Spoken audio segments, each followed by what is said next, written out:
بسم اللہ الرحمن الرحیم۔ عزیز طلبہ، آج کے اس لیکچر میں ہم اردو انٹرمیڈیٹ سال اول نظم میدان کربلا میں صبح کا منظر کی تشریح سمجھنے کی کوشش کریں گے۔ آئیے بلا تاخیر لیکچر کا باقاعدہ آغاز کریں اور بند نمبر 1 کی تشریح سمجھنے کی کوشش کریں۔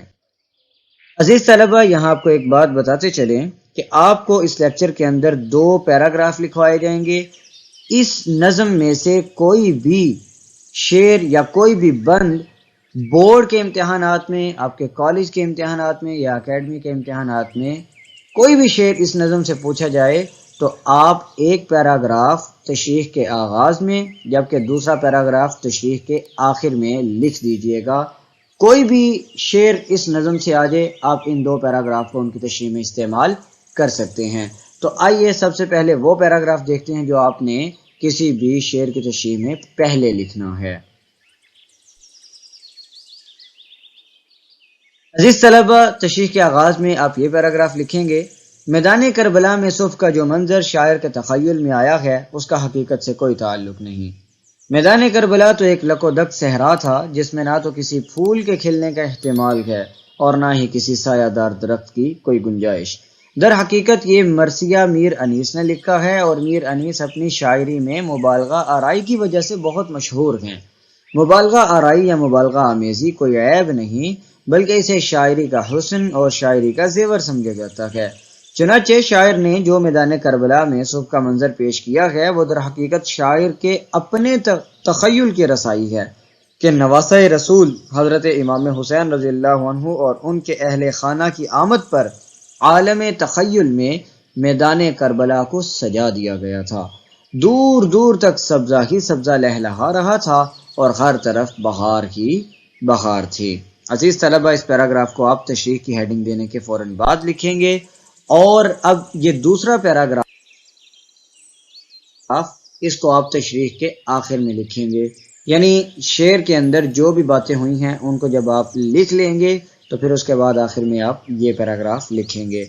میدان کربلا میں صبح کے منظر کا دوسرا پہلو یہ بھی ہو سکتا ہے کہ امام حسین رضی اللہ تعالیٰ نے جو حق کی خاطر اپنی اور اپنے خاندان کی جان کا نذرانہ تو پیش کر دیا مگر ظالموں کے آگے سر نہ جھکایا۔ چنانچہ آپ رضی اللہ تعالیٰ عنہ کی اس بے مثال قربانی کو مد نظر رکھتے ہوئے اللہ تعالیٰ نے جنت میں ان کے استقبال کے لیے میدان کربلا کو سجا دیا ہے، اور اس نظم کے اندر جو میدان کربلا میں صبح کا منظر پیش کیا گیا ہے جس میں رونقیں ہی رونقیں ہیں، جس میں بہار ہی بہار ہے، وہ دراصل وہ میدان کربلا ہے جو امام حسین کی جنت میں آمد کے موقع پر سجایا گیا ہے۔ تو عزیز طلبہ، اس پیراگراف کو آپ تشریح کے آخر میں لکھیں گے۔ آئیے اب پہلے بند کی تشریح کو سمجھنے کی کوشش کرتے ہیں۔ پہلا بند ملاحظہ کیجئے: ٹھنڈی ہوا میں سبزہ صحرا کی وہ لہک، شرمائے جس سے اطلس زنگاری فلک، وہ جھومنا درختوں کا پھولوں کی وہ مہک، ہر برگ گل پہ قطرہ شبنم کی وہ جھلک، ہیرے خجل تھے گوہر یکتا نثار تھے، پتے بھی ہر شجر کے جواہر نگار تھے۔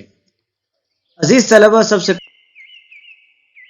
پہلے مشکل الفاظ کے معنی دیکھیں۔ سبزہ صحرا، صحرا میں اگنے والا سبزہ، لہک لہلہانا لہرانا، اطلس زنگاری فلک نیلا آسمان، مہک خوشبو، برگ گل پھول کی پتی، خجل شرمندہ، گوہر یکتا نایاب موتی، نثار قربان اور جواہر نگار کا معنی ہے موتیوں سے بھرے ہوئے۔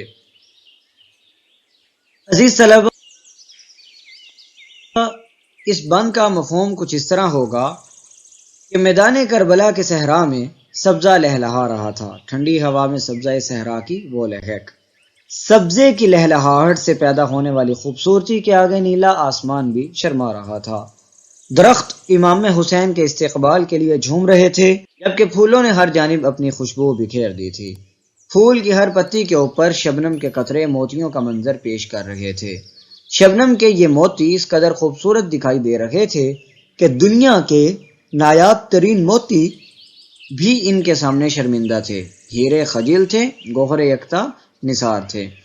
یوں محسوس ہوتا تھا کہ پتے بھی ہر شجر کے جواہر نگار تھے، یعنی کسی ماہر جوہری نے درختوں کے پتوں کے اوپر بڑی مہارت کے ساتھ موتی پرو دیے ہیں۔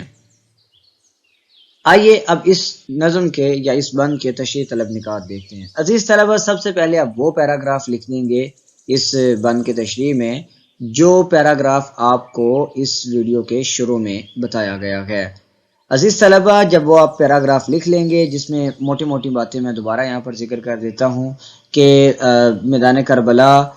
کا جو منظر، صبح کا منظر جو اس نظم میں بیان کیا گیا ہے اس کا حقیقت سے کوئی تعلق نہیں، شاعر نے مبالغہ آمیزی سے کام لیا ہے، مبالغہ آمیزی شاعری کا حسن اور زیور سمجھا جاتا ہے، اور